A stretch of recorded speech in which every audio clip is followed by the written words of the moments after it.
क्या आप जानते हैं कि पाकिस्तान का यूरोपीय यूनियन में ट्रेड के हवाले से जीएसपी स्टेटस खत्म करने के मामले पर आज यूरोपीय पार्लियामेंट में एक करारदाद पेश की गई जो कि मंजूर भी कर ली गई और खुसूसी कमीशन को यह हदायत दे दी गई कि वो पाकिस्तान का जो जीएसपी स्टेटस है उसको रिव्यू करने के हवाले से सिफारिशात तैयार करे। आज की वीडियो में हम आपको बताएंगे ऐसा क्यों हुआ, किसने किया, क्या क्या वजूहात उनकी जानिब से बयान की गई और पाकिस्तान को जीएसपी स्टेटस अगर नहीं मिलता, पाकिस्तान इससे महरूम हो जाता है तो पाकिस्तान को किन किन मौशी तंगियों का, किन किन जो हम देख रहे हैं रेस्ट्रिक्शंस का सामना हो सकता है, वो हम आपको आज की इस वीडियो में बताएंगे।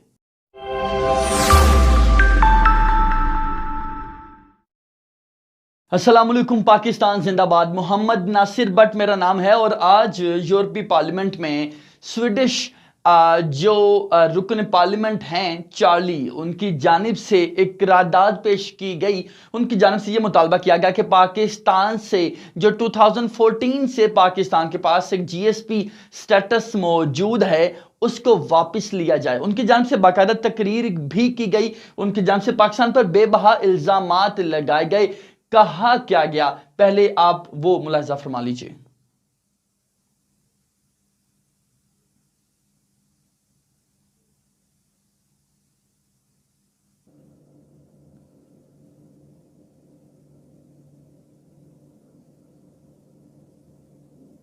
Varela, you stand accused of sending a blasphemous text.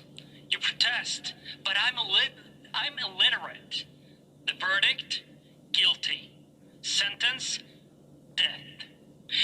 That verdict befell Shagufta Kozer and Shafkat Emanuel, a Pakistani Christian couple, and they have been on death row since 2014. Shafkat's health deteriorated, fell into a coma, and was denied proper medical attention. Is this Pakistani justice? To let them die in prison and orphan their 4 children? That same year, a mob lynched another Christian couple. They were stripped, paraded naked, and savagely beaten. Finally, the mob burned them in the very kiln they use daily to make bricks. The couple's 3 surviving children were all they left behind. Pakistan's Prime Minister, Imran Khan, rather than defend his citizens' human rights against false accusers or reform its barbaric blasphemy law, equated denial of the Holocaust and genocide to criticism of Islam's prophet. Mr. President, Prime Minister Khan has crossed the Rubicon.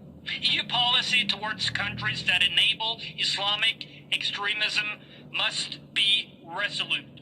Withdraw Pakistan's GSP Plus status now. Thank you.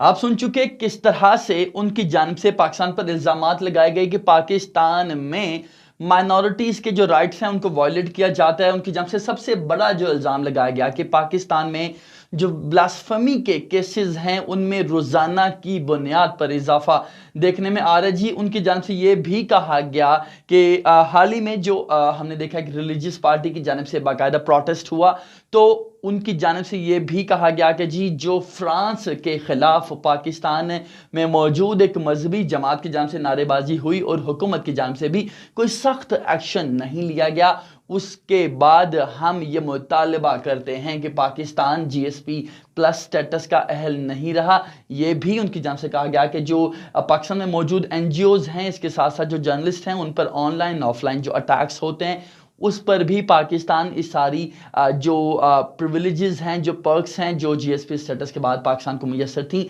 उनका अहल नहीं रहा। 21 conventions थी आलमी जिनके हवाले से ये कंपल्सरी होता है कि पाकिस्तान उनको फॉलो करे। उस हवाले से भी कहा गया कि पाकिस्तान अब उनको फॉलो नहीं कर रहा। पाकिस्तान में किसी भी किस्म के जो हालात हैं वो साजगार नहीं रहे ट्रेड के हवाले से, माइनॉरिटीज़ के साथ, जर्नलिस्टों के साथ।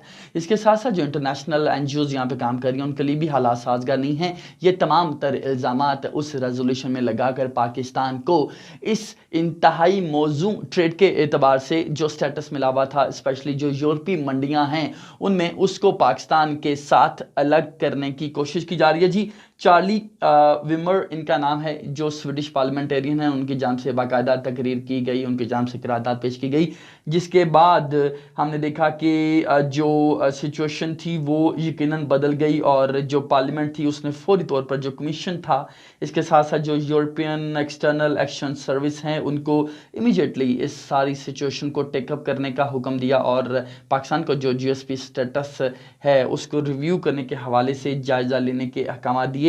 हमने देखा ये जब सारी सिचुएशन हुई तो पाकिस्तान में बाकायदा तौर पर इसके हम देख रहे हैं कि हुकूमती सतह पर स्पेशली फॉरेन ऑफिस की जानिब से भी जो है वो अफसोस का इजहार किया गया और सारी सिचुएशन पर मायूस कुन इसको करार दिया गया। और अभी हम देख रहे हैं कि इस हवाले से पाकिस्तान ने बाकायदा जो प्राइम मिनिस्टर की जानिब से एक हम देख रहे हैं कि इस्लामोफोबिया के हवाले से एक स्टेटमेंट दी गई थी और कहा गया था कि जो हॉलोकॉस्ट है उसकी तरह की यूरोप को इस्लामोफोबिया के हवाले से भी जो है लॉ मेकिंग करनी चाहिए, ताकि उस पर भी और प्यारे नबी पाक सल्लल्लाहु अलैहि वसल्लम की हुर्मत के हवाले से जो मामलात हैं उन पर भी इस तरह खुलेआम सोशल मीडिया पर डिस्कशन ना की जा सके, उसको भी बाकायदा इनकी जानिब से रेफर किया गया और कहा गया कि उनके वज़ीर आज़म की जानिब से इस तरह के जो बयानात हैं, जो मुतालबात हैं, वो भी नाकाबिल कबूल हैं। तो हम देख रहे हैं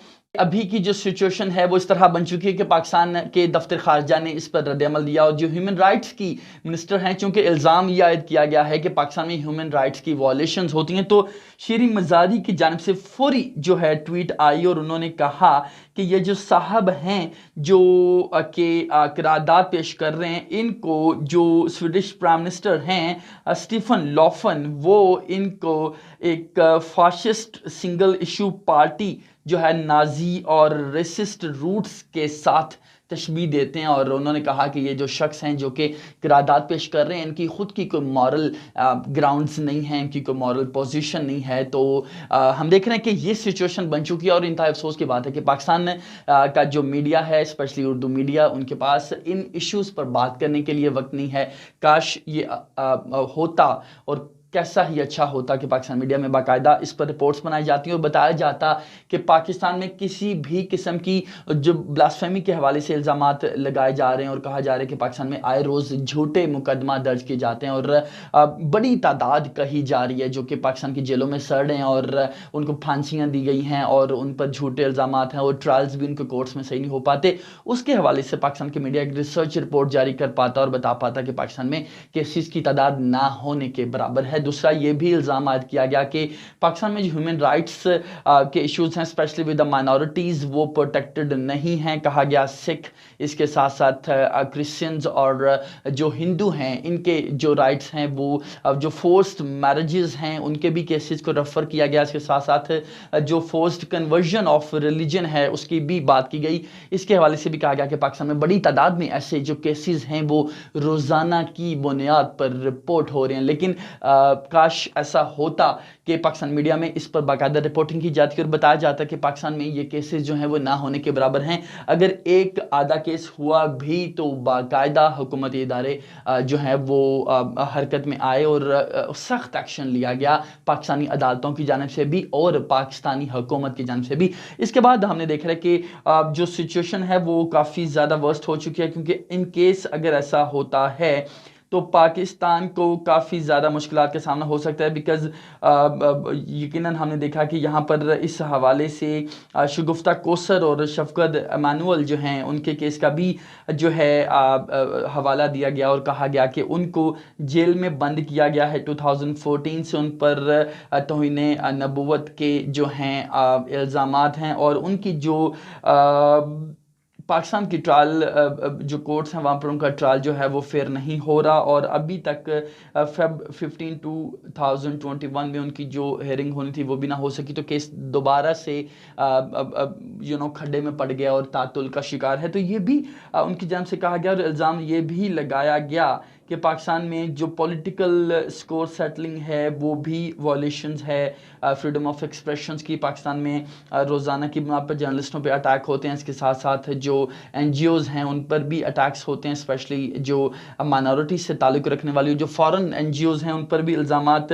बाकायदा तौर पर लगाए जा रहे हैं कि उन पर भी इल्ज़ामात होते हैं। और पाकिस्तान में जो रेप के हवाले से कहा गया है कि जी रेप यहाँ पर काफ़ी ज़्यादा हो रहा है और ख़वातीन और बच्चों के साथ डिस्क्रिमिनेटिव जो बिहेवियर है ओवरऑल एज ए नेशन वो भी कहा जा रहा है कि पाकिस्तान में देखने में आया है। और हम देख रहे हैं कि इस हवाले से काफ़ी ज़्यादा डिटेल में इल्ज़ामात आयद किए गए हैं और पाकिस्तान को इन केस अगर पाकिस्तान GSP+ स्टेटस से महरूम हो जाता है तो पाकिस्तान को काफ़ी ज़्यादा दुश्वारी का सामना हो सकता है। और हम देख रहे हैं कि बाकायदा उनकी जानिब से कहा गया कि जो कलदम तहरीके लब्बैक पाकिस्तान है उनकी जानिब से जो प्रोटेस्ट किया गया और फ्रांस के ख़िलाफ़ एहतजाज में नारेबाजी भी हुई और तशद्दुद भी देखा गया, तो इसको भी उनकी जानिब से जो है वो स्पेशली रेफ़र किया गया। और it was what I believe and what I can see this was the basic reason for this resolution, because यही एक बहाना था चूँकि फ्रांस भी यूरोपीय पार्लियामेंट का हिस्सा है और स्वीडन की जानिब से चूँकि स्वीडन के साथ इस तरह के ताल्लुकात भी अगर हम कहें कशीदा हैं स्टेट लेवल पे तो ऐसा नहीं है, उसके बावजूद उनकी जानिब से इस तरह की रेजोल्यूशन आना आई बिलीव कि this is only because of this incident that recently happened in Pakistan.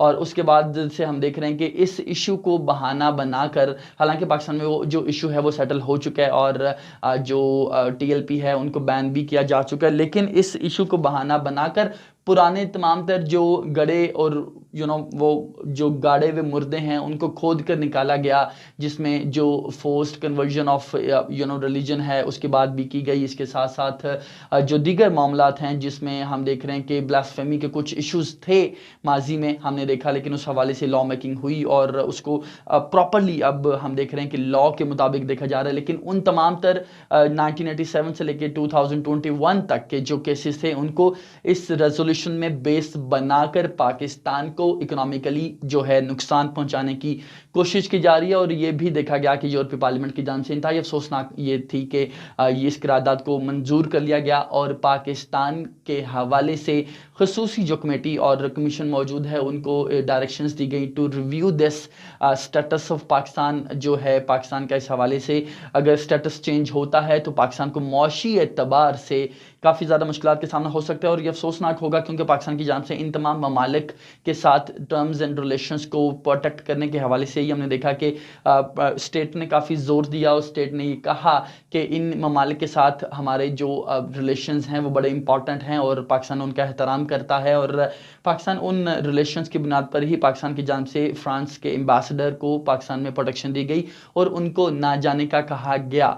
और हमने देखा कि जो दीगर यूरोपीय कंट्रीज़ थे और उनके जो एम्बेसडर्स पाकिस्तान में मौजूद थे, उनके नुमाइंदगान, उनके जो शहरी थे, उनको भी स्टेट लेवल पर प्रोटेक्शन दी गई। और पाकिस्तान ने कहा कि पाकिस्तान इन ममालिक के साथ अपने जो रिलेशंस हैं, जो बायलैटरल रिलेशंस हैं on the level of state, उन पर कॉम्प्रोमाइज़ किसी सूरत नहीं कर सकता। इस तमाम तर काविशों के बावजूद यूरोपीय यूनियन की जानिब से इस तरह का रिस्पॉन्स आना और एक रुकन मुल्क की जानिब से इस तरह की रेजोल्यूशन पेश करना जो कि दैट इज़ बड़ी वो 22 किस्म की रेजोल्यूशन है और not based on facts and figures, और उसके बाद दीगर ममालिक की जानिब से इस करारदाद को मंजूर करना और रिव्यू के हवाले से एक कमीशन को डायरेक्शंस देना इज़ वेरी कंडेमेबल। और बड़ा अफसोसनाक है कि पाकिस्तान इन केस अगर ऐसा होता है तो पाकिस्तान को काफ़ी ज़्यादा जो इकोनॉमिकली मुश्किलात के सामना हो सकता है, सैंक्शंस का सामना हो सकता है और पाकिस्तान की जो यूरोपीय मंडियों तक रसाई है और जो पाकिस्तान प्रोडक्ट्स को वहाँ पर ईजी एक्सेस मिल रही है और